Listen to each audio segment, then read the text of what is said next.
Addio referendum sull'indipendenza. Servivano per legge regionale 14 milioni di euro di cittadini veneti per realizzarlo. In 12 mesi ne sono stati raccolti solo 115.000 versati da 1.363 persone, una media di 84 euro ciascuno. Il movimento indipendentista ne prende atto e accusa la regione di volontà politica contraria che ha scoraggiato anche i più convinti. Se non c'è volontà politica dei veneti non si arriverà mai all'indipendenza. Zaia purtroppo nel suo programma, ma ha avuto il consenso e quindi rispettiamo, ha ottenuto la maggioranza dicendo che lui vuole l'autonomia e non l'indipendenza, però a quelli che gli sollecitano l'indipendenza dice ma a me piace.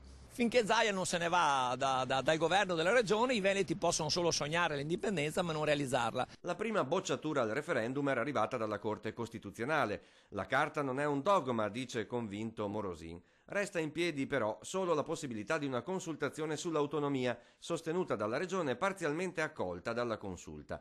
Zaia ha già fatto sapere che la giunta non abbassa la guardia e ha affidato a un gruppo di costituzionalisti di valutare e studiare nuove azioni. Anche gli indipendentisti ci credono ancora. Bisogna riscrivere la legge, quasi uguale a quella prima, con la norma meno nefanda, meno assurda della spesa che metteva a carico dei privati appunto la raccolta dei fondi. Per la giunta veneta, dice Morosin, l'unica strada è quella della trattativa con Roma sull'autonomia. Gli indipendentisti non sono d'accordo, i veneti vengono prima delle leggi romane.